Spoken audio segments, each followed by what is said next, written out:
hard to get excited because I'm going to keep beating these bums. But it's all good fun. Like, I have an hour of ring time. I get to make this sport up as I go. Where do I have to draw the line and say, hey, I am getting older. I only fight twice a year, so it's time to put the fucking foot on the gas and get this rocket ship into orbit. He's wearing a t-shirt that says never made. I believe him. I think he's telling the truth. All right, guys, welcome back to Never Made Weight. Today we got the first ever double episode. We got Coach Casey Park and none other than King Kai Stewart, undefeated bare knuckle fighting championship featherweight champion. He's undefeated. He's defended his belt 4 times already, and he's the first ever BKFC featherweight champion. How you guys doing? Doing good. Baby. We got Coach Park in the house. We're back. It's funny because Coach Park, I met him back in Great Falls. He's Mr. Washington guy. I'm out in Washington now. Fucking crazy. But yeah, how do you guys know each other? I just randomly saw, so he followed me and then I randomly saw him post Casey. I was like, what's going on here? Well, I think he just saw my channel one time, right, Casey? Yeah, basically. Tell me. My bad. So I saw his channel and I was like, I like this guy, man. And you didn't have a whole lot of followers at the time, but I liked your interview style. And I was like, this guy's going to blow up. So I got a couple connections. I hooked you up with a couple interviews. And yeah, man, I think you're going to make it big. So I don't know. I just hit you up and said, hey, I can probably help you out. So we kind of helped each other out. Yeah, he's been helping me out. Randomly, he'll hit me up and say, hey, you know, I can help you out, get this guest for you, you know. I really appreciate that. The shirts have been on the way for 3 months. But they're stuck in the sky over there. But they're gonna get to you very soon. Don't worry about it. You know what the thing is, the channel is so new, dealing with everything, bro. I just haven't even had a chance to get around to it. They're still in production, we had one provider. Anyway, I don't want to bore you guys to death. Kai Stewart, we got King Kai Stewart in the house. Kai, how does it feel, man? You were gonna do MMA, and then your first professional bout ends up being a bare knuckle fight. How did that come about? Man, there's so much to this story, but the easiest way to say it is I wanted a puppy. They were offering me like the same amount I wanted to buy this said puppy that I was going to get. Ended up not getting the dog, but I realized I got that dog in me. So we after that first fight, I walked out of that ring and I was like, fuck, this is fun. This is crazy. And it's like I had Derek Gates, like shout out Derek Gates, but like I had already beaten him in MMA. I knew I was going to beat him again. It was kind of just like, the Buck. He swore up and down that if he took away wrestling, I would beat him. So it was a perfect rematch, especially to get my feet wet and bare knuckle. But just the rule set, like most of my injuries, I've never had like a actual medical injury, but like being banged up, can't walk for a couple weeks, like type shit, has always come from kicking. So as soon as I found like, yeah, bare knuckle's kind of fucking stupid, but in MMA, there's knees to the face, elbows. You can get your joints ripped out. And so as much as it's crazy to like just be in BKFC and be a bare knuckle fighter, I found my stride and I found what I really love to do. And like right now I'm having as much fun as possible. If it becomes unfun, we're gonna pivot and do something different. But for right now, I fucking love this shit. If I'm not mistaken, though, you didn't grow up doing like boxing. You didn't grow up doing striking, right?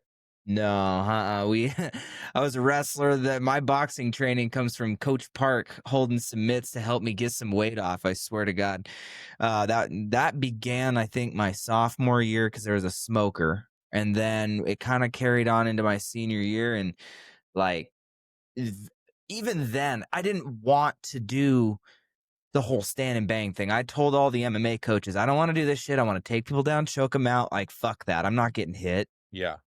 Then here we are. We get hit. We got to stand and bang, but we've gotten to make it. Yeah, I didn't grow up boxing, but I also have over an hour of ring time in bare knuckle. So, like boxing's the sweet science. I think bare knuckle eventually will be known as the sweeter science because the people that are really good at it don't get hit, and boxing is so sweet with the guys that don't get hit. So why not us bare knuckle guys who literally have piss missiles coming at our fucking face? Those boxing guys got those big heavy pillows. So it's a crazy sport to be involved in, but I wouldn't trade it. You know, I would have traded it maybe after my second fight. I was getting kind of antsy. I wanted more, you know, young fighter. But right now, fuck, comfy 2 fights a year, hold the belt for 6 months, and then we get back to work. Casey, That's what do you about it. think? Casey, what do you think about BKFC? Oh, dude, I'm a fan. Hey, I'm gonna say a complaint right now. I've been a BKFC subscriber. It used to be $4.99 a month, and I should be grandfathered in. And instead, I got to change my subscription every damn month because it goes up. I'm old school, dude. I need to get grandfathered in. But honestly, man, I'm a big fan. It's fun watching Kai in there, especially a kid that I knew since he was young. He was just a wrestler, and all of a sudden he's sparking all these poor Tell us souls. how you met him. Oh, okay. How did I meet Kai? So I was wrestling or I wanted to wrestle in college. I was originally from Washington, and the closest school was Great Falls, Montana. The closest college was Great Falls, Montana. So I moved there. And Kai just so happened to be my neighbor. He was a little kid. He lived with his mom. I mean, he was legit my neighbor. And that's how we met each other. He'd always like say some smart ass shit to me when I would be going to school, like, I'll take you down right now, but if you weren't going to school. And I was like, listen, pup, like that's never gonna happen. And yeah, we just became friends. And then he started getting into MMA. I kind of got into it too. We trained at the same gym. He was into wrestling. Geez, I even coached him. I was gonna say you missed probably the most important part. Yeah, he went to high school, and I was like, well, I might as well coach this kid in high school. And so I coached at a high school for 4 years. He was a state champion, you know, so that's how we kind of met each other. But you were his high school wrestling coach. Sorry to interrupt, but he always used to say that I was the kid that was just always there. He was always just there. Especially because I like, oh yeah, he'd like it was a fucking, I was like 9, fucking like, no, probably a little older than that, probably 12. He was probably like 12 years old. Legit like a little tiny kid, man. So it's kind of weird seeing him now and seeing him in fucking Dubai and shit. Like, fuck, it's crazy up in Montucky. Well, before you met Casey, right? Like you're already in wrestling. Like what kind of kid were you? Like what was your childhood like that you got into fighting? That you were all aggressive. I mean, I don't know if you were aggressive, right? But I've never been in a street fight. Yeah, so I've never been in a street fight outside the ringer cage. But I grew up like, fuck, man. My mom was a single mother. She drove trucks. She like left and like I stayed with some people. Like there was just always something going on in my life in my growing up. But yeah, I fucking just grinded in wrestling. Wrestling's the one thing. Like I hated school, but I was good at it because I knew I had to have good grades to fucking wrestle. So I always got good grades. Pretty much stayed out of trouble. I fucking talked a lot of shit. That was my thing. Like even teachers, if they had it coming, they had it coming. Still to this day, I do not regret like 90%, 95% of it. Cause it's like, bro, I'm 15. Why are you fucking like, I didn't cuss as much, especially to adults back then, but it's like, I'm 15. Why are you treating me like I'm a pile of shit? And I would call them out on it, and they didn't like that. So I definitely had a stigma around my name, but I really did stay out of trouble. Like I fucking wasn't a trouble kid. I had a 4.0. Like it. Wow. I did my thing, but I was definitely a smart ass. I was definitely the heel my whole life. Born a heel. For real. So how does it feel now that you're the featherweight champion? You got Conor McGregor. I heard you were quoted saying, I knew that one day he would know my name. Mm-hmm. How does it feel like being at the top of your sport? Being a heel your whole life, you come into a company, you don't lose a fight, and you're practically the best featherweight of BKFC all time at this point. So how does that feel? I just want them to put somebody real in front of me. Like Jimmy Rivera is as real as they get.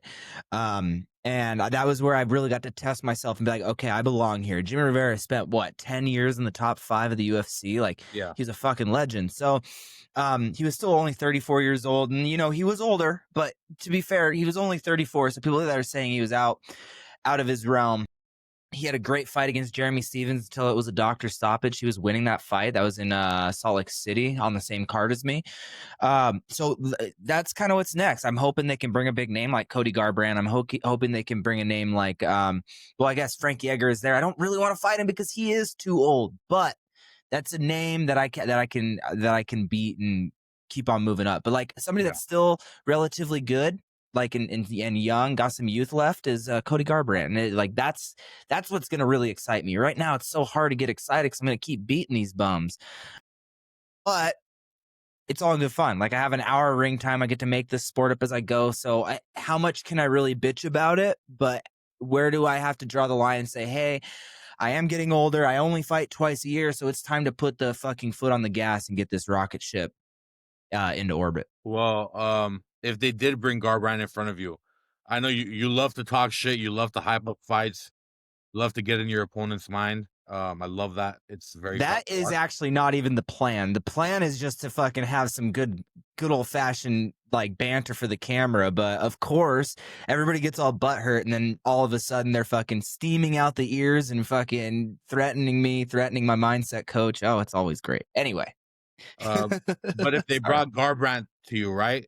Would there be like oh no, this guy's a legend in the sport, I respect him, or there's no difference for you? So I maybe, but I got that out of the way with Jimmy, because Jimmy, like I definitely watched Jimmy. He was a wrestler. Like I fucked with Jimmy. It was great. So I got that out of the way because in that fight, I did hurt my hand a little bit. It wasn't broken, but I hurt it. It was just sore the whole rest of the fight, but I hurt it in the first round. And so I was very timid. I was like, fuck, this guy's still fucking throwing with heat. So I definitely just did what I had to do to win the fight. But from here on out, like, it doesn't matter. I'm the legend. I'm the legend of this sport. They're coming over to my game. So let's use his 2.8 million followers or whatever the hell Cody Garbrandt has, and let's knock his ass out. And then boom, BKFC has a star that's born. Poor little Jim. And does Cody No Love have that many followers for real? Yeah, his Instagram has, I think, 2.8 or 2.7, maybe. Let me see. Cody No Love, 2.7. Casey, I like the alternative viewpoint you bring, you know, because I'm not going to be the guy that's saying that. So it's cool to see, you know, someone else here doing that. Yeah. Yeah, I love this shit. That's kind of what I'm looking at. They don't want me to fight Edgar Plazola. They just announced, like, there was that #1 contender fight that they marketed it as, and then during the post-fight presser, Feldman was like, Edgar Plazola's next fight is for the belt, but Kai has something else to do in the meantime. And from right there, I was like, who the fuck is he going to have me fight outside of a massive name? So maybe it isn't Cody Garbrandt, but could it be some legend boxer? Could it be some, like, who? I think Cody Garbrandt is my absolute best route. Him and I had a face-off in Sturgis. He straight up said he would be coming to BKFC. So, like, I don't know. Does Bare Knuckle give him a killer his first fight, or do they let him knock out a bum and then, boom, then we have a little bit bigger of a fight? I don't know. You know what my thoughts are on Cody? He seems like a super impulsive person. Like, I think his how do I want to say this? His emotions get the best of him, and if Kai starts like ragging on him, I feel like he just physically reacts. Like he'll just run at you or something. Yeah. Sometimes his son's name is Kai too. I don't know if you guys knew that. No, that's a problem. Yeah, fuck. Well, I mean, that's why it was so fun to watch on Ultimate Fighter. You know, him and Dillashaw going at it was like one of the best seasons ever. But I think Casey's right. Like, he definitely has a lot of emotion. He always has fought with emotion. Even on the winning side of it, he lets his emotions get the better of him. He still dominated Dominic Cruz. But as soon as he started dancing, he started getting hit a little bit more. So, you know, there's always something with Cody, and, you know, I'll put that to rest, if you know what I mean. Something funny from the Ultimate Fighter. Him and Dillashaw did a, what is that called in elementary schools? Like a tetherball game? Yeah. Tetherball. They were in a pool, and like some guy from the other team was like, you suck. And that was it, right? And Cody like threw a tantrum and threw like a beer can at him and was like, you want to fight? And he's like 4 foot tall, and the guy was a light heavyweight. Stop it, little guy. That had to be probably the best episode of The Ultimate Fighter. Well, not best episode, best season, I guess. That was a great season. Chael Sonnen season was a pretty good one. That's always a good one. But we got Chael Sonnen on the pod right now. Shout out. A lot of people call so for you to a lot of people call me that for whatever reason. I don't know if it's because I'm a loudmouth or I look like him. I don't know, but yeah, Kai's always called me Chael. Why didn't you put your glasses on? Come on. Your Chael glasses. Now I think about it, you do kind of sound like him. A lot of people say that, man. Can I get I can't let you get close. I can't let you get close. I'm the man of the hour. I'm too sweet to be sour. I'm the women's pet and the men's regret. The one with the biggest arms. The one with the greatest charm. The one that came here to do you a lot of harm. Damn. You gotta clip that for me, please, or have Riverside clip it. Have Riverside clip that because that's funny. That's That's got to be like right next to Cat Dog on the fucking on the scale. Sure. I met Chael at the UFC X in Vegas. He actually gave me one of the best cuts of all time. It's at the top of my profile. He pointed at me. I was wearing a Never Made Weight shirt, and he's like, "I believe him. I think he's telling the truth." I didn't know whether to be offended or to be happy. But yeah, right. I met him the first night. The first night I didn't meet Connor, but me and Connor were within 2 feet of each other at the Denver Bare Knuckle event where Perry beat Rockhold. Yeah, and met Chael. Chael was like, "What's up?" Very interesting, very intriguing sport, and then he never came back to Bare Knuckle. He got his job back literally a week later. Guts. When I was a kid, I hated his guts because of the Anderson Silva thing. To me, it was like, you came out of nowhere. Nobody knows who you are because, truthfully, I didn't know who he was. He's undefeated. Yeah. He came out of nowhere, and I was like, who's this guy saying all this shit about Brazilians and this and that? And Anderson was my GOAT growing up. You know what I mean? But for sure, I started liking him more whenever he started whenever he went to Bellator and he was talking shit to Tito Ortiz. That's some of the best clips of all time, man. So where are you based out of? Sorry. My bad. I'm in Los Angeles. You're in Los Angeles. Oh yeah, duh. We fucking texted about that. Let's figure it the fuck out, Kai. What is your name? I don't even know your name, bro. I just know you as Never Made Weight. Sped. Okay. Yeah, like speed with one E. Like special education. I'm sure you've seen SPED programs in school and stuff.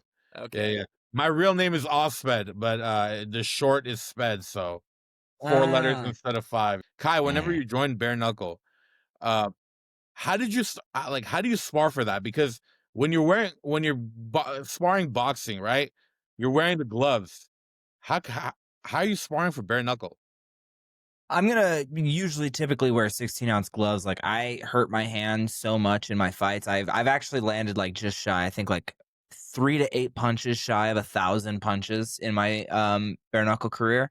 So they get a little tender. So I just throw on the 16 ounces and I work, and I'm going to work the clinch. You know, some of the boxers that I spar with definitely get sick and tired of me using my rule set, but it's like during my camp, I got to use my rule set. Outside the camp, I'll play by your rules. But yeah, it's tough to find partners. Ooh, MMA guys are great because, you know, there is some clinching and other stuff in MMA. So, but it gets hard whenever you want to specifically just do your rule set. Outside of that, it's nothing different. It should be 16-ounce gloves, protect our partner's head. I even wear headgear because I don't want to like headbutt and get any unnecessary residual cuts. But yeah, bare knuckle is I've sparred bare knuckle like twice. And the other guy had like super, super small puss pads on, but it was before my debut and they wanted, a coach wanted me to like do it. And we did it. We had a teammate that wanted to do it, and Cody Batista, he's a fucking badass. Like bad seed. The bad seed Batista, like holy fuck, like he let me bare knuckle spar him for, I think we went 2 rounds, but great time back at that's crazy. Now known as Flow State. To spar bare knuckle is crazy though. Yeah. Because like it's bare knuckle. I won't do it much. Look at it as like, I don't compare it to the UFC or different level, or like I don't compare it like that because bare knuckle is a lot of people just don't want to get cut up like that. It's not about like, oh, can I use my legs? Can I use my hands? Because you saw with Mike Perry's Dirty Boxing, they already had Yoel Romero, they had Brian Battle and stuff. You know, a lot of people, that shit popped off very fast. Bare Knuckle FC, like, people don't want to get cut up like that. So it really is like you got to have like balls to do that. What do you think about that, Casey? Think I'm off? Dude, no. And speaking of, you just said Yoel Romero, and I see he had his first BKFC fight. Dude, that guy's terrifying. He's 78 years old, and he's dropping these poor souls like it's nothing. Yeah, that was wild. The guy kept getting up. Respect to that dude, though. He kept Theo trying. Dukas, he's from Spokane, and like even his coach didn't want him to take the fight, but because I was one of the biggest critics, like, fuck, we're paying you guys are gonna pay Yoel so much money to fight Theo. Like, I was pissed because, like, come on, stop paying these 48-year-old BK, like, ex-UFC guys big money. Anyway, Theo did win the first round. He won the first fucking round. So I've been backtracking, and every chance I get to be on the camera, I'm like, shit, Theo won the first round. So who the fuck am I to say anything? I mean, Yoel always hops around like that, you know, stalls, and then you see out of nowhere explodes. Yeah, I mean, he hit him so hard. I mean, the guy kept trying to get up, but why don't you like whenever they pay a star big money? Is that, do you look at that as money out of your purse? Yeah, because I'm way fucking cooler than all these guys. Listen, so the UFC was pretty young. So I guess they were a lot bigger whenever John Jones actually won his titles, but it was still a younger sport. It was still pre-Conor McGregor, you know? And it's like they had a 22-year-old guy that they gave their title opportunity, and it gets undermined by all these ex-UFC guys that are going to come over, do one fight. Some of them even quit on the stool. Actually, a lot of them have quit on the stool. So it's like, quit paying these fucking old guys that are about to be out. Like, utilize the young stars that you guys have in the division, like have in the organization. I pro debuted with Bare Knuckle. That should mean something to them. Like that, like my pro debut started with them. I've beat these ex-UFC guys. I've beat every other homegrown guy they put at me. So it's like, why am I treated so poorly compared to these UFC guys? And that's like my one bitch about BKFC, because I don't want to leave. I fucking love Bare Knuckle. So I may be bitching, but I'm not leaving. So you feel like, you know, they favor these guys more than you, and you want them to Tenfold. build rather than do that. Yeah, tenfold, because you know, we needed it at first, and you know, Mike Perry fucking took us as far as he's taken us. But after the Jake Paul bullshit, he doesn't do anything for our sport. He went out there. I swear, I truly to my core believe that they were like, hey, if you show up drunk, we'll double your pay. Maybe he didn't throw the fight, but it looked like he showed up fucking wasted. And it's like he shows up to every press conference. No, Mike Perry. And it's like, get that bum out of here. I hope Jeremy Stevens knocks him out, and then I can fight Jeremy Stevens for the King of Violence title, because it has my name right in the title, for one. And for two, Jeremy Stevens has me blocked on Instagram, so I think that's a fucking hilarious storyline, because it's like, why are you so soft? If you're the most violent man on the roster, why are you blocking the youngest champion? Like, are you that threatened? Why do you think he blocked you? I don't know. I talk a lot of shit, but I didn't really attack him much. I made one little post, and I was just like, I can't wait to fight you. Your feet are like your feet are like cement. It was like fucking super, super basic, and he blocked me. And then Angela Hill got on there and fucking replied to my comment for him. So it's like, I don't know if they're teammates or something. She's like, Jeremy Stevens has done so much more in sports than you. Shut the fuck up and fight. Come on, guys. But no, back to the whole UFC homegrown thing. Like, yeah, I think it's time to start respecting the homegrowns. I may be biased about that, but you see us homegrown saying we don't say no because they don't give us a choice. Listen, I'm supposed to be fighting here soon. I don't know. Nothing's official, so I'm not going to say it. But I have a date in mind, and I still have a contract, and it's getting pretty close. So it's like, and I know all these UFC guys get their contracts plenty in advance. They get fucking incentives. They get fucking cool shit.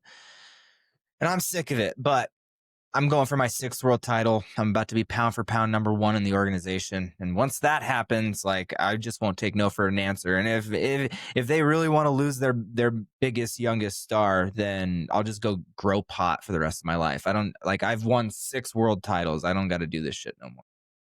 With that being said, I love this shit. So as long as it's fun, I'll probably put up with the bullshit. But if it's not fun to me, I'm out. Like, fuck. I have 5 belts just fucking sitting here collecting dust. I don't know what to do with them. To have. I'm sure it's horrible. Fuck, especially like whenever I got to pack up whenever I go to move, that's like an extra 2. I'm pretty sure I have like 150 pounds of belts right now. I think they're just under, well, because they're different sizes. Like 2 of the belts are fucking huge. I think they're like 27, either 26 or 27 pounds. Like, they're fucking heavy plated metal. And then a couple of them are a little lighter, but they always like leave fucking. You got to call an extra U-Haul. That must be, yeah, you poor soul. It's like $30 extra from Tweak, from Highline. Yeah, from Tweak from the Triple P podcast. Well, fair, man. Kai, do you see yourself going up a division, or after you defend a couple more times, or like trying to call someone out from outside, like Cody Garbrandt? Well, I've been calling these guys out. I'll call them out before I call out these homegrowns, because in the end, I'm going to fight whoever Bare Knuckle tells me to fight. I just look up and down my division, and I truthfully do not find anybody that excites me or anybody that can beat me. And outside of a Bare Knuckle puncher's chance, because Bare Knuckle is fucking dangerous and exciting, but like, nobody's on my level. Nobody trains like me. Nobody does this as their sole job. Like this is my life, and I've made it up as I go. But I said yes on 8 days notice for the 155-pound belt in Texas. Told them I want to go to 155 because I've been 145 pounds since I've been in high school. That leads me to my next thing. Like, if I ever have another weight issue, like, I've tried to move up and they fucking said no. So with that being said, I'm going to continue to beat these fucking guys up. I'm going to continue I'm going to continue to call out everybody possible, because I've even thrown my name in the hat for Mike Perry, because I think he sucks. I think Mike Perry's terrible. He was 14-8. Like, what type of legend has a 14-8 record? Like, what the fuck? Okay. Wait, you said you wanted to fight Mike Perry? I'd fight Mike Perry if they fucking told me to fight Mike Perry. He's like, I don't give a fuck. No? I don't give a fuck. I'm about to beat Jeremy Stevens after he beats Mike Perry, and then we'll see that weight doesn't really matter. You mentioned that Angela Hill. Are you talking about Overkill Hill? Angela Overkill. Yeah. And I never had anything against her, but she was like fucking blah. You guys into the whole UFO phenomenon or not? Wait, what? Are you guys into the UFO phenomenon or no? I don't know. Is there something new? No, it's just that Angela Hill's grandparents or great grandparents are They're Betty aliens. Hill. What? Betty and Barney Hill.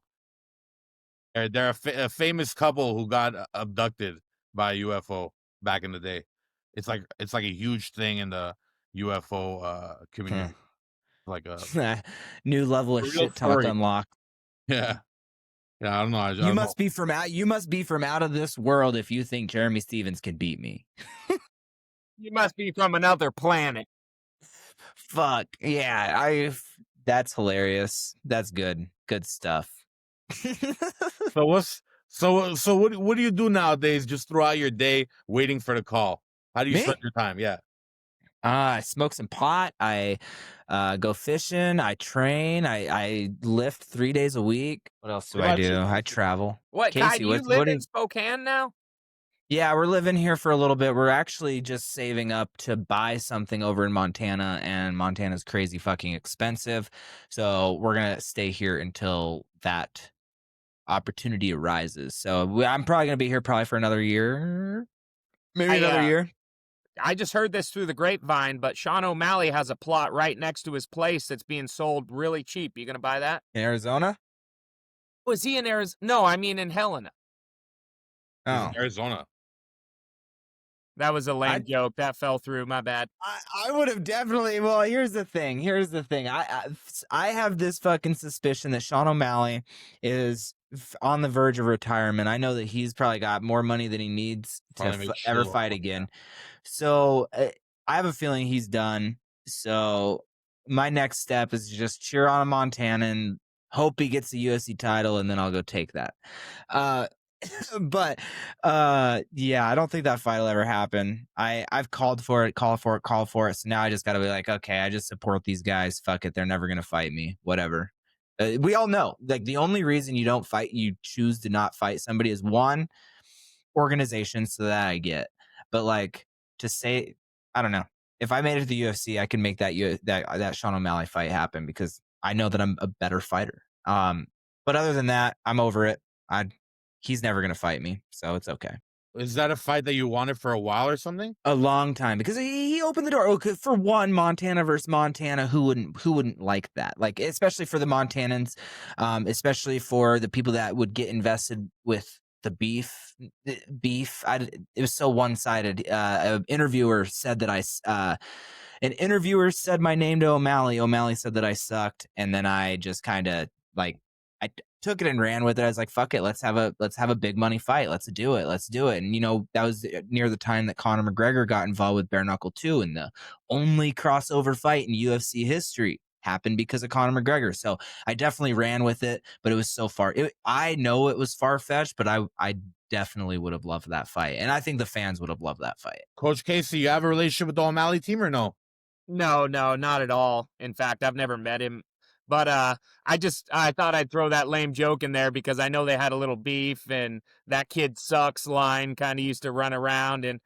But I fucked the joke up, I fucked the joke up. So really, I just ruined it. But whatever. At least I said his name, right? Fuck, right? But yeah, that was a long rally, but their team just put another guy into the UFC from Great Falls, Montana, Tommy McMillan. So him and I had beef too, but I know that he was trying to just fight me because I was the most popular guy. And but the borders between like contracts and like fighting promotions, just, it's so far-fetched unless, hey, Connor, get me on the White House card. Me and O'Malley on the White House card. Let's go. I just realized that Casey, you're the one who hooked me up for that interview. That's what I meant. Because I asked you, I said, you have that connection to that team? And I forgot that you hooked me up with the Joe Riggs interview. Yeah. Casey hooks me up, man. Casey hooks me up. Yeah, fucking... He hooked me up with boxing. I wouldn't be in boxing if it wasn't for fucking Casey's. Hey, let's talk about something. I'll take the mic and I'll shift gears here, Sped. So, Kai, I see you've changed your name to King recently. And when you started, you were named Hefty Bag. Tell us why you changed. Well, why I changed. Okay. So it actually wasn't really even my choice. There was a meme that somebody put my face on the Dragon Ball Z King Kai character, and it was hilarious, and it went viral. It went bare knuckle viral, and then bare knuckle fucking got a hold of me before my Duran fight and said, hey, do you want to change? Are you changing your name to King Kai? It stuck. And I was like, I kind of like my name though. I like my name, Hefty Bag. And they're like, yeah, I think King Kai's a lot better. So we kind of just rolled with it, but it makes sense. I'm the king of this shit. I'm the best. I'm the best there ever is. But yeah, that's kind of why I did that. The Hefty Bag was a long running name that had 7, 8, 9, 10, like 12 fights under it, and everybody would chant Hefty Bag, Hefty Bag. I had a chain, and I'm looking for it. I can't find it, but it's a chain of Hefty Bag, and I was gonna wear it, and I can't fucking find it. Well, I heard in an interview one time, you didn't give me my credit. You said something that wasn't true. Who gave you that nickname? You and Sean worked together.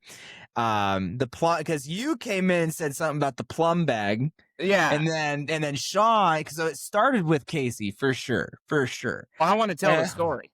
Okay, you can tell the story. All right, Just so tell the story. I was Kai's wrestling coach, and he would always wear this singlet, dude. And you know what a singlet is, Sped? The wrestlers wear. Okay, Of course. so dude, the singlet was like an extra small, and this like whenever this kid would put this singlet on, his nutsack looked like a fucking garbage bag. Like it was huge, and I'm like, what's going on there? And he's like, I don't know, man. It's just a singlet. And I was like, well, you need a. And he's like, what do you want to call me? And I'm like, well, it looks like a hefty bag. Let's call you that. And so he ran with that for a while. And so I'll take most of the credit. It was so funny. I walked in because you got to high and tight. If the singlet's going to be loose, it doesn't just fucking work. You got to have everything just fucking right where it needs to be. And yeah, fucking it stuck and everybody chanted it and there was merch and Jeff Houston says it's his favorite name of all time to announce. There was merch. I still got a shirt somewhere. There's a gold-plated necklace. That thing worth a lot of money nowadays. Mm-hmm. I can't get the Chael Sonnen voice out of my head now, man. I keep thinking we got Chael on a podcast. I'm getting excited. You ever tried this? Magic Dose. No, I haven't. Looks good though. Kratom and Kava. Yeah, I actually didn't even know that there was Kratom in it. I am a Kava fan, not a big Kratom fan, but these aren't bad. And there's a little bit of energy in them, 10 milligrams. So are they a sponsor? Yep. Big sponsor of mine. I've been working with them for like 4.5 months now. But yeah, Magic Dose. It's a seltzer. Drink it chilled. It's great stuff. Have you heard of this guy? Log Hawg TV? No. Yeah, it's Is my that YouTube you? channel. You might want to check it out since we're doing little slip-ins like that. All right, let's see this. You have Log Hawg Yeah. TV. No way. Just go check Did you it go out. viral? And after the Look, interview, you can like and subscribe. And that's so funny. So Sped, Good. who's your favorite fighter? Tell me what's going on here. Have you guys seen And why this is it here? King Kai Have you guys Stewart? tried this? He's sponsored by Crystal Geyser. You guys want to try that? That's my sponsor, guys. Drink Crystal Geyser. Never made weight. Alpine spring water. Never made weight podcast sponsored by Crystal Geyser water. It's been around forever. Hell yeah, that's the dream. That's the dream sponsor. That'd be a badass That's sponsor. actually my sponsor. We get paid $1 million a video. Perfect. How's what was your question? You said who do I like as a fighter now? Well, I mean, you here's a little shout out. You cover a huge array of combat sports, man. You cover MMA, as you cover BKFC, you cover slap. You know, as far as I don't know, do you got one second favorite fighter outside of King Kai? Yeah. Well, my GOAT is Anderson Silva. Personally, that's why I like Anderson Silva, you absolutely suck. Definitely. Nah, he's a goat. I guess you don't like Mike Perry, do you, Kai? Mike Perry. Dirty boxing events are fun though. No, listen, I will say, if I wasn't so fucking obsessed with bare knuckle because I'm like the king of this shit, if there was a second choice of an organization I'd fight for, it'd probably be Karate Combat or Dirty Boxing. Dirty Boxing because there's no kicks, but Karate Combat, you know, kind of keeps it neutral. You gotta wear the silly pants though. You gotta wear the silly pants in Karate Combat. Some karate pants. Hey, Casey, you were the king of the karate pants. Was I? What do you mean? Every time you put on your gi, your karate outfit. That's what I used to call it. I don't wear a gi anymore. I wouldn't wipe my ass with a gi nowadays, but I guess at one point I wore one. Yeah. We lost him. Hey, remember whenever you were? Hey, remember when Casey you were has- supposed to fight? Not fight, but grapple Rodriguez. And I Rod? started talking shit. Yeah, I remember. Oh, that was good shit. Hey, Casey, you have some interesting takes. You're gonna get us in trouble, bro. Oh, yeah, my bad. You know, I actually love Karate Combat, even if they're wearing those silly pants. It was crazy watching Luke Rockhold starts that that guy that trains with the Diaz brothers. What's his name?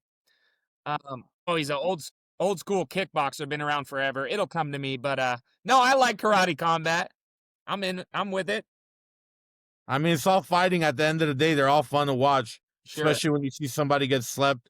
You know, Except glove karate combat. boxing. What was that? I don't like glove boxing.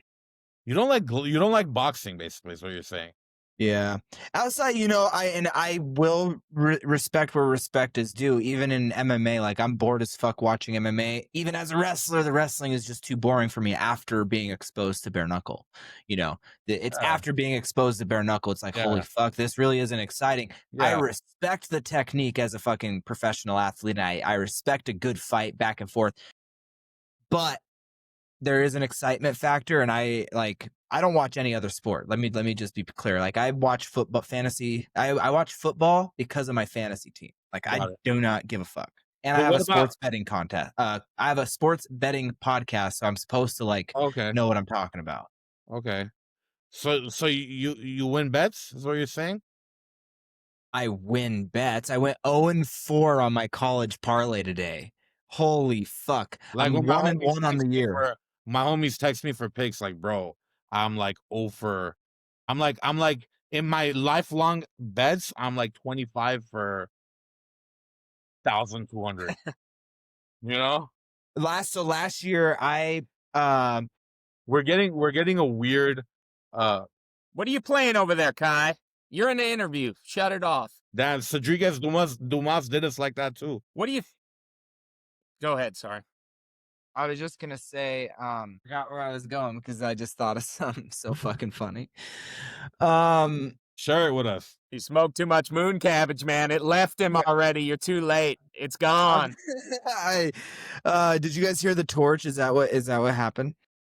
Was that what that was? Torch. That was Yeah. a torch. That sounded Bro, like a who fucking like flamethrower. that? Just smoke some weed. Dabs are too intense, bro. I just had one sitting there, and it was for the sake of the show. We're good. Thank you for doing that. Yeah, but we are off topic. Obviously, that's my fault. But you are a podcast, which means it's raw. We are live. We're not live, by the way. Casey, let's throw it back just a little bit. Let's throw it way back. Remember Real Talk with the Bag? Wow, that's funny. So, geez, how old were you then? Like 18?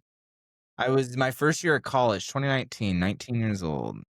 Yeah. So to fill sped in, Kai has always kind of done things his way, and he came up and he made a podcast himself, and it was called Real Talk with the Bag. And I was the first guest there, and it was kind of funny. It never really went anywhere, but Kai's always known how to get attention, whether it's online or in person or however. Yeah, I really can pick the bear. You doing any fishing down there? I'm in a fucking conversation. Are you doing any fishing down in Florida? Yeah, man, I catch bass all the time, big uns too. On Log Hawg TV. You know what's funny? So the reason why it was called Log Hawg TV is because that's what I call really big bass, and I couldn't catch shit, and so I just put a bunch of my gym's content on there. So that's why it's still named Log Hawg TV. You need to clip that so I can post it on Log Hawg's Instagram. I'll clip that. You Yeah. got it, bro. You got it. Oh, that's great. I still can't get over there was a picture you showed me. Ever since I moved here, I've been hard after. Remember that massive bass you showed me a picture of, and I was mind fucked? Oh, I want to catch a big bass like that. How many pounds do you think that bass was? Probably pushing 8. No, little guy. No. No. I can't get myself to eat fish, guys. I hate fish. Do you eat fish, Casey? Wouldn't eat a bass. I wouldn't eat a fish here. These ponds around here are piss warm, covered with algae. So I just catch them, take a picture, and send them back in. Yeah, Long Lake, there's like metal, but certain lakes I'll keep a fish or two, but I don't eat a lot because I don't really know what's in the environment. I mean, I'm pretty sure it's probably healthier than what we can get at our grocery store, but it's still, if there is a recommendation of not to eat it, I'm probably not going to eat it. Damn. Okay, cool. I'm sure the fish appreciate that shit. that catch and release catch is and fun. release shit. Well, honestly, it's like in the end, like if everybody was to catch and release, there would be some massive fish. But they're saying like massive fish are like becoming extinct because of overfishing, people keeping them like it. And I'm not this environmentalist, but I love catching big fish, and I can't catch like 12 minutes from my house is a great walleye hole, but you're never gonna catch anything big. They're all fucking dinky. You guys go hunting? As much as I can, but I like this year I'm gonna be in fight camp during hunting season. Casey's gotten himself a little buck. Yeah. Oh God, that's a sad story. But yeah, I shot a buck once. That was about it. Unfortunately, I blew its leg off first, and it ran 1.5 miles with 3 legs, Wow. and then until I finished it off. But yeah, I hunted once. That You was really ate your for one a and mile done. and a half? No, it looked like little Jim out there on 3 legs, man. The thing was hobbling along, and I just had to put him away like Kai did, you know. Put him out of his misery, Right? like old Yeah. Yeller. So you guys eat elk eat out there or no?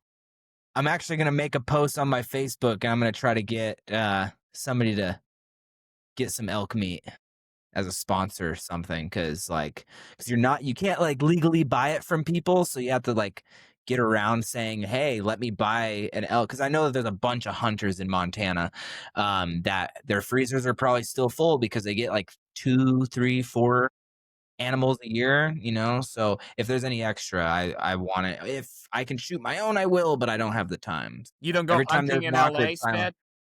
Sped? There's nothing to hunt over here. Debate. Coyotes. Coyotes too. Roadrunners. We have a lot of coyotes here, yeah. I don't live on a hill, but I live like pretty close to a hill. So I should say mountain. So yeah, my There's my elk last there. dog got attacked by a coyote and he survived. Did he fuck the coyote up, or did the coyote get away? My dog was a little dog. He was 13 years old, blind. Fuck, he had no chance. Got blasted, but he didn't die. He survived. So At What a least he didn't dog. see it coming, you know. that inspired me to start this show. Never made Is weight. Mittens still kicking? No way. Let's go. I got Mittens. Oh my god, Mittens is a fucking legend. Let's go. Damn. How old is he? Like 11. Like 11 Damn. years old. You like cats, Casey? Yeah, I found him in a dumpster a long time ago. He's been with me Damn. since Kai knew him. So yeah, he's been around a while. Highly touted by the fish community, highly touted by the cat community. Yeah, I guess so, man. Good guy, Casey. Have you met Marty yet? Casey, this is my dog, Marty. Casey always loved my animals. So, but anyway, this is my poodle. This is my literal son. He stinks, but yeah, I thought if you get to show Mittens, Marty had to get on the pod. This is the most messed up. Sped's got to be like, I'm never having these two motherfuckers on the Actually, podcast. this is the funnest one I've ever had. I'm not gonna lie. Oh fuck, we got the boys back. Yeah, for sure. Shit, I got mean, a lot of. I have a golden retriever, but he's inside the house. I keep him inside when I do these things. Is he fat? It's a bark. Is he Is what? he fat? Is he a Oh fat man, son? oh He missed man, weight. very fat. I love Definitely fat. missed weight. So he Definitely. was skin and bone, so I don't really want to like fat dog. It's bad for him, but I think the fat golden retrievers are like my favorite animals ever. Yeah, yeah. I mean, specifically.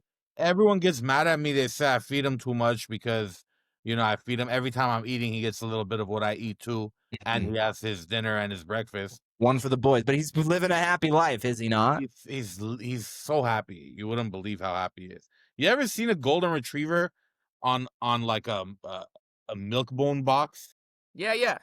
Yeah, that's exactly how my dog looks. Very happy. Oh. Yeah, and I spend a lot of time with him. So yeah, that's about it. Casey, what do you do? What do you do outside of hunting and fights? Training jujitsu and stuff. Man, whoa, the straps here. Big moment Whoa. for the Never Made Weight podcast. You've never had a strap from the BKFC, and look, now you got 1, 2, 3, 4, 5. I don't know what to say. I don't know what to say. Is that thing heavy? It is a heavy one. It's a good one. Bare Knuckle does a good job. Rock solid. But I had to pull. It was just sitting over there. My dog looked comfortable, so I had to take it out from underneath him. Exactly. It's just like they're just fucking laying around. Like we gotta fucking do something with it. How do you feel about like Conor McGregor being part of the company now? And have you had the chance to spend some time with him or no? Yeah, Connor has been a huge help to just the flow on what we got going on. He apparently the owner Feldman was like, "Yo, you lucked out. Your boy's coming tonight." And apparently he calls me the wrestler with a mustache. He sees me as some blah blah blah blah. But yeah, it's pretty cool how like I McGregor walked after one of my wrestling matches in high school, and like now he's like him and I smoked a cigar after my last fight. Like we've known each other for years. So it's definitely a very very surreal thing, but in the end, I want to be. I don't want to have to piggyback off anyone to get clout. Most of my career, I've been the redheaded stepchild. Everybody's like, he can't do it, he can't fucking do it. So I was like, okay, I'll do it, and I've done it with. I can't say no help, but in terms of social help, like I don't have an O'Malley in my back pocket. I don't have a big name. It was all me, my team, and our hard work. And Was it did Kai's take. promoter. So I was super. I'm still like not posting too much. I have tons of stockpiled footage from Sturgis and tons from Dubai, and I'm just kind of slowly putting it out there because every time I post something about Connor, it goes viral, and then I get a lot of followers, and it's like, yeah, that's cool, I can do that, but those followers are following me because of Connor, not because of me. So, And it gets old too.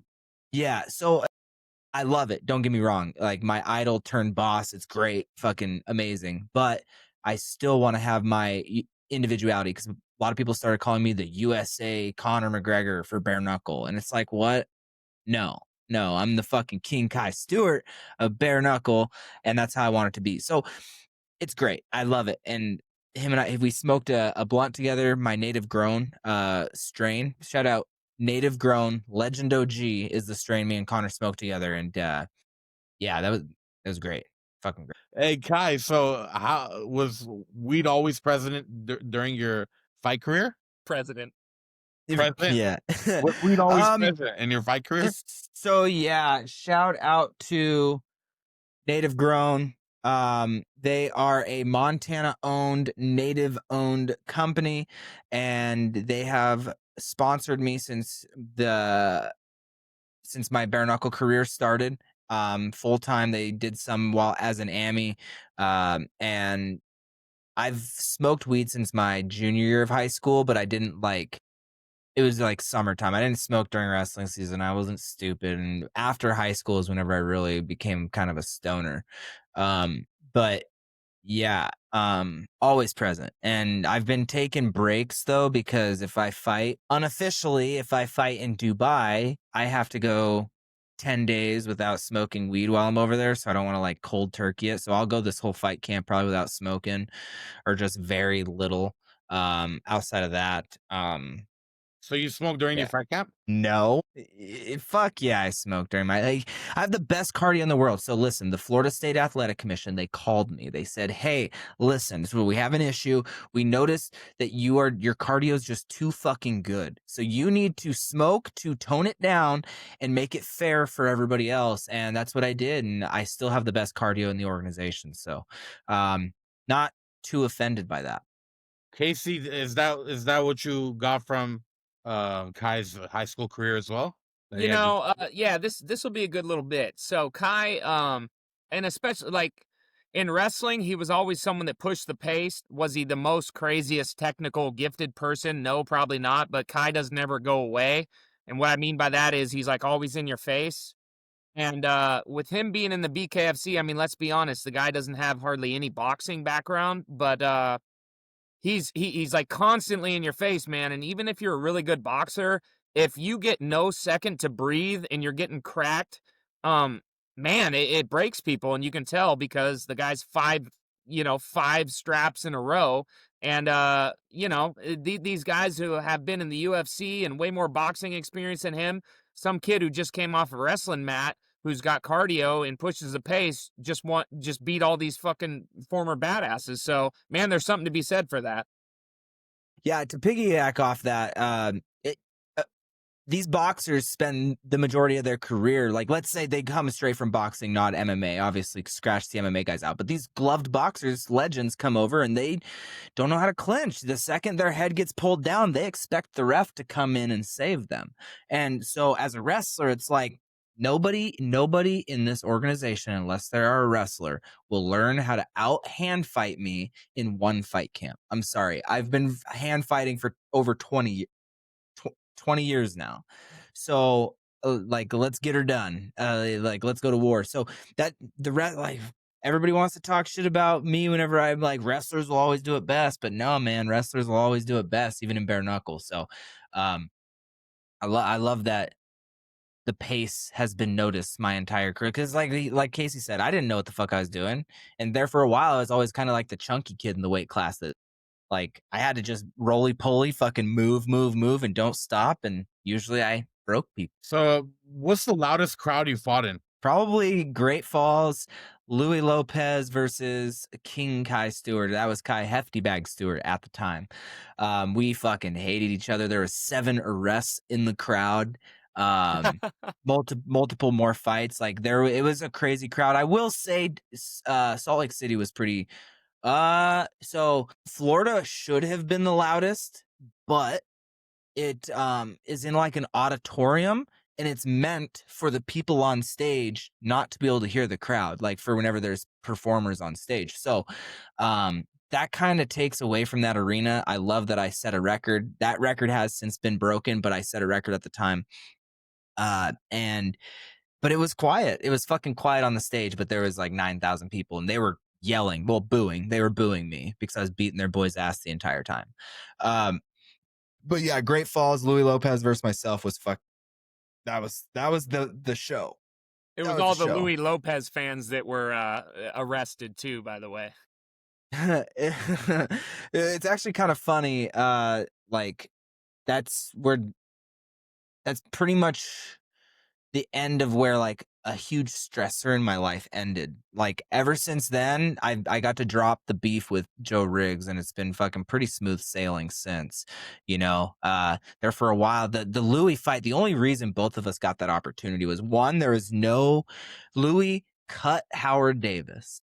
Louis fucking cut Howard Davis. Holy shit. But they expected me versus Howard. Howard was going to win the belt in Miami. That's what I was pretty much told that was bare knuckles plan. And Louis gets the doctor stoppage. I had just crazy beef with Joe Riggs, and Why? fucking just long story. Yeah. Oh my god. It's not even that bad. So it is over. It is over. I like it. Like, I don't like. I still absolutely hate the guy. Like, I don't want anything to do with him. But it was just like, I went to his gym. I left his gym because it just wasn't a good fit for me. And then all of a sudden, I was a thief. I was a this. I was a that. I stole his WEC belt. And it's just a lie. So, of course, if somebody talks shit about me, I'm going to talk shit back, especially if it's a lie. So then I was just the mouthy guy. And then sponsors got like, blah, blah, blah. Snowballed. It like, I was fucking yelling at all of his fights, like, you fucking pussy, blah, blah, blah. He fucking, like, scraped my eye at this fucking thing. I actually got a restraining order on him to be funny one time. But he scraped my eye on this, like, right before a fight. But then his next fight, I thought it was very ironic that he got the eye punch defeat. Like, the same eye he hurt on me that I had to pull out of my fight from, he fucking got his eye hurt. So, and it just some crazy fucking shit. Like, it's petty. It's all petty fighter fucking bullshit. But it just escalated to crazy beef, and it ended up being like, there's a lot of social media stuff, and him blowing up on me blowing up on him. So it's like, it circulated. The fight community's small. Boom. He had a fighter that was able to fight me for a belt. Me and Louis had some spats in the past. We never fought MMA, and He That was got me a world title fight. So as much as I hate the dude, like without my beef with Joe Riggs, I would have never been in the position that I'm in. So it's like, thank you, Joe. Casey, what role did you play in this? Oh man, I was afraid you were gonna ask. So I mean, dude, This I is was some in the Jerry worst. Springer shit. Yeah, I was in the worst spot possible because I came from Kai's gym, which at that time was called Wolfpack, and then Joe Riggs came to town, and I just wanted to get some different looks, so I went to Joe Riggs's gym, and then Kai kind of followed in afterwards, and dude, Because Kai, Casey was influential on my life. yeah, Kai and As my Joe, coach. yeah, Kai and Joe just didn't jive, and geez, dude, I've lived with Louis Lopez. I lived with Kai. I've been friends with all of them. And dude, it was, to be dead honest, it was a really uncomfortable spot for me because all this beef started, man, and I didn't want to pick any. It really wasn't about me. But Yeah. I was kind of stuck in the middle of it. So it was super uncomfortable, man, to be honest with you. But may the best man Pre-Joe win. Riggs. Pre-Joe Riggs, Casey was in my corner for every single fight. Right. Yeah. Yeah. And Joe, yeah, that whole thing fucking just dissolved a lot. But, you live, you learn, and fucking King I mean, Kai not to ends up on highlight top. something that sucks. Basically, that kind of beef, that kind of beef ruined, kind of messed up your relationship with Coach Casey.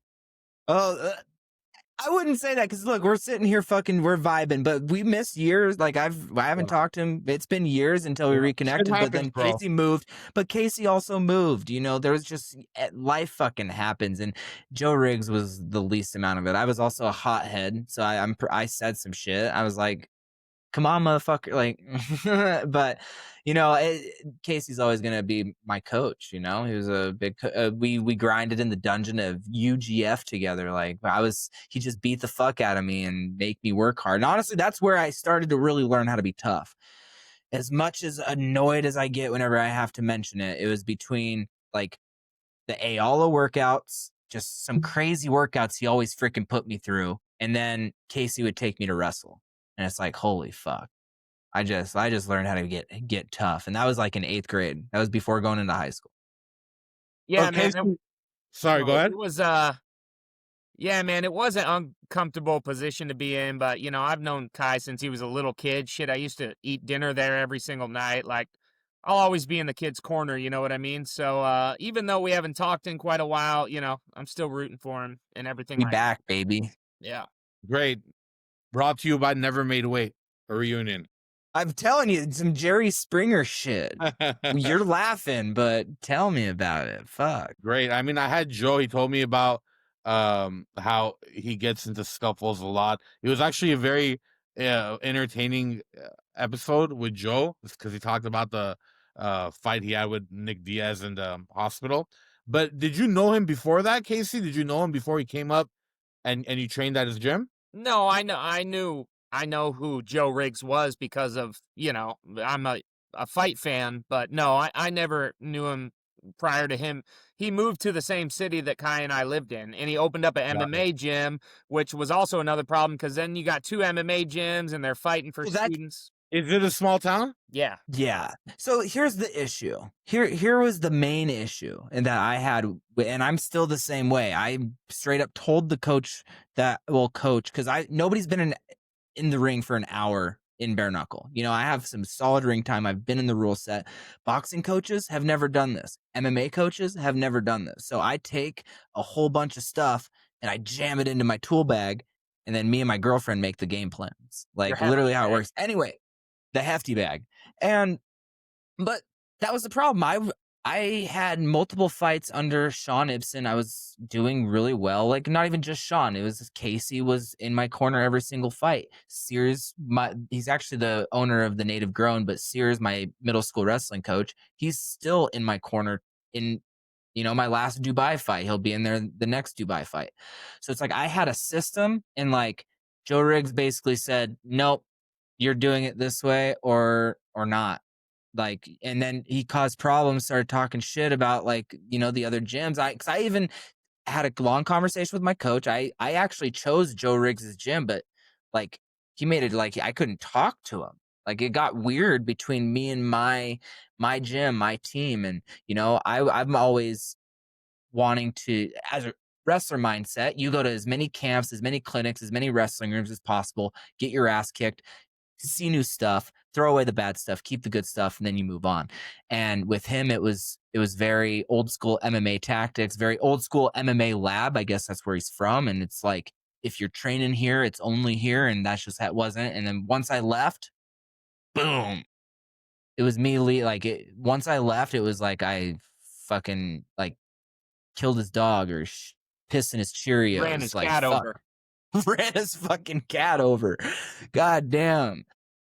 Yeah, that's basically like it. Like I said, petty MMA stuff that snowballed and fucking just, you know, a lot of people were affected. Like he got in my girlfriend's face and was like, "You ugly wow. bitch," like shit like that.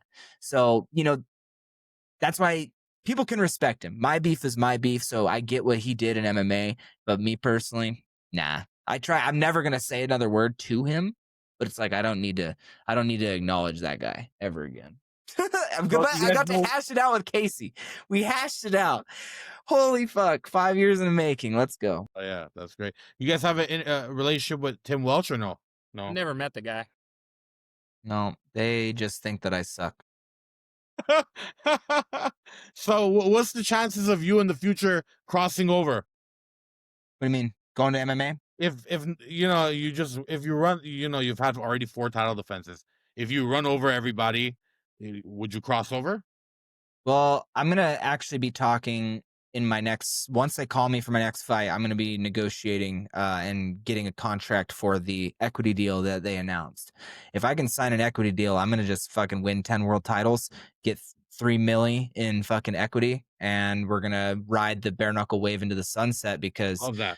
Because bare knuckle will be like, it just needs time. Like bare knuckle is here to stay. It will be a major fucking sport. I think that they need to figure some stuff out business wise to, you know, really launch it. But outside of that, like bare knuckle is a great product. You put 2 fucking nobodies in there to be able to fight, and it's still an exciting fight. MMA, you have to have 2 good dance partners, otherwise it kind of sucks because it gets slow. It gets slow, you know. But bare knuckle is exciting from start to finish. So I think if I can get that equity, if that equity deal is a real thing that they announced, like I'm so close, and I know I can beat 5 more people. Like I don't think it's going to be close. 5 more people.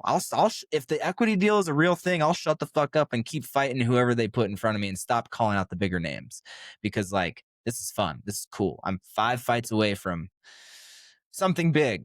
But as for a crossover, it'd have to make sense. You know, I always try to do the O'Malley fight. Like, I was willing to come to the UFC. I was willing to do it in bare knuckle. I was willing to do it elsewhere. You know, I like completely neutral. I just wanted the fight because I want to, test myself, because that's what legends do. We see how fucking good we are. And if O'Malley's that much better than me, of course I want that fight. 2, I think it's great for Montana, put Montana even on the map, because during the event, they'll be like, oh, they were 90 minutes away from each other, fucking blah, blah, blah. So there's a lot of cool things. Right now, nothing really excites me over there. I love what I do. And as much as I bitch, I have a lot to bitch about because I'm young and I think I know everything, but I love bare knuckle. But with Connor, like I said, the only crossover that's ever been done has been done with Connor and gloved boxing. And fucking, I mean, there has been, him and I have talked a little bit. I talked to him on the phone one time, and we talked, and apparently he's going to be putting our names in hats, in the hat. And if the BKFC wants to pit me, like BKFC versus the UFC, bet the fucking house on me. Like, let's go. Like, I'm going to take it home all day because 1, I believe in what we do. 2, I think I believe in what we do more than most people believe in what we do. And I'm going to get the job done every time. So that's my answer on crossover. But right now I'm pretty comfortable where I'm at. Oh, Casey, when are you going to come on to the Pour Puff Predict podcast? Is that the name of it, or is it Puff Pour Predict? It's Pour Puff Predict because Tweak pours it, I puff it, we predict it. Yeah, I'll hop on. You got to do an episode. You know, we're already famous. We're on the Never Made Weight podcast. All I got to do next is get on the Pour Puff Predict podcast, and I'm the real Yep. deal. So I was gonna ask you, do you do much? So this one's for Sped.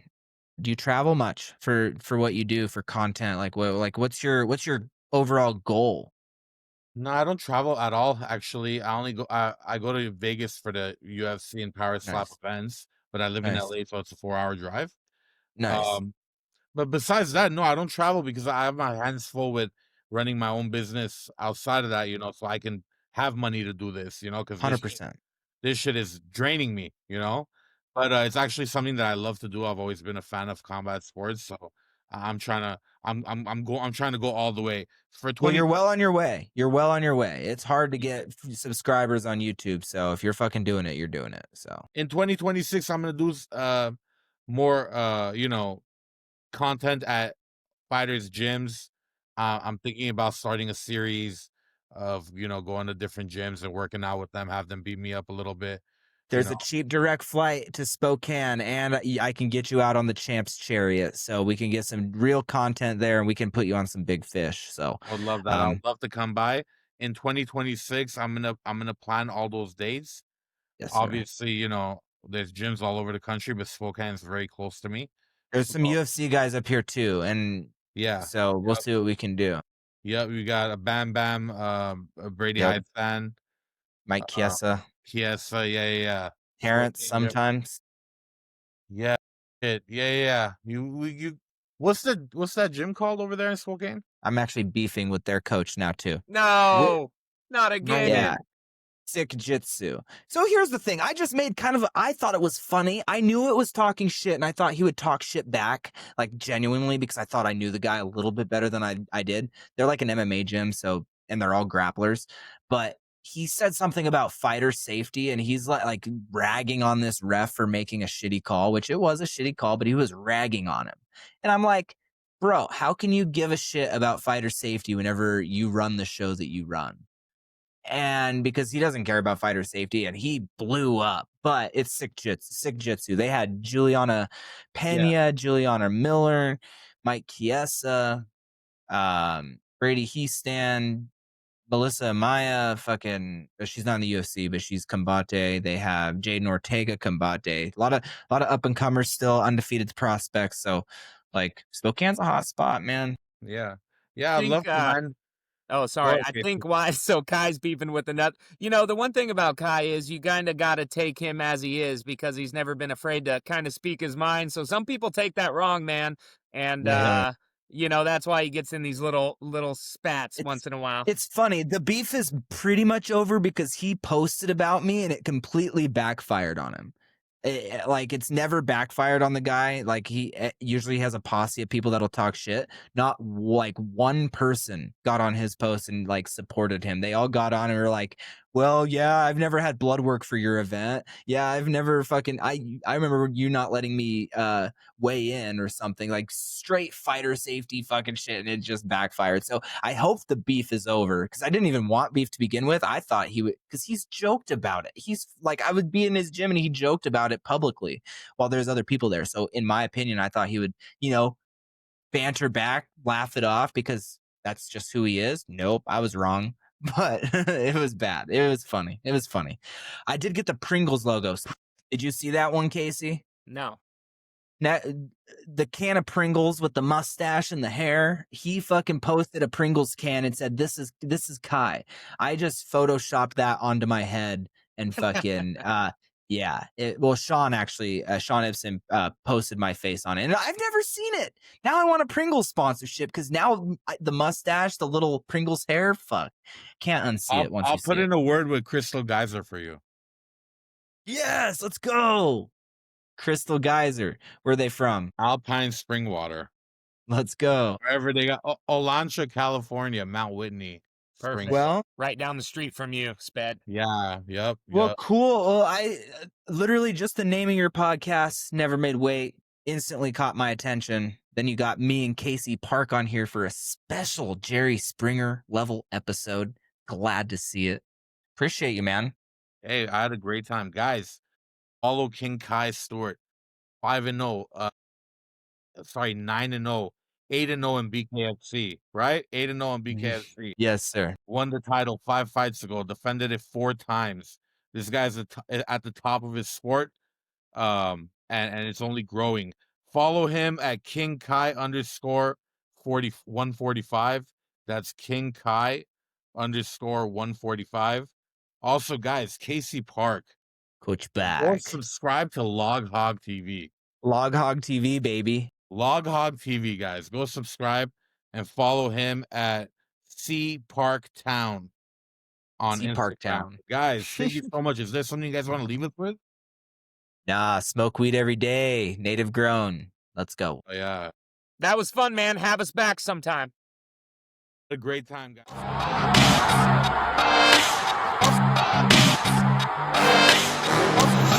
Wearing a T-shirt that says "Never made." I believe him. I think he's telling the truth.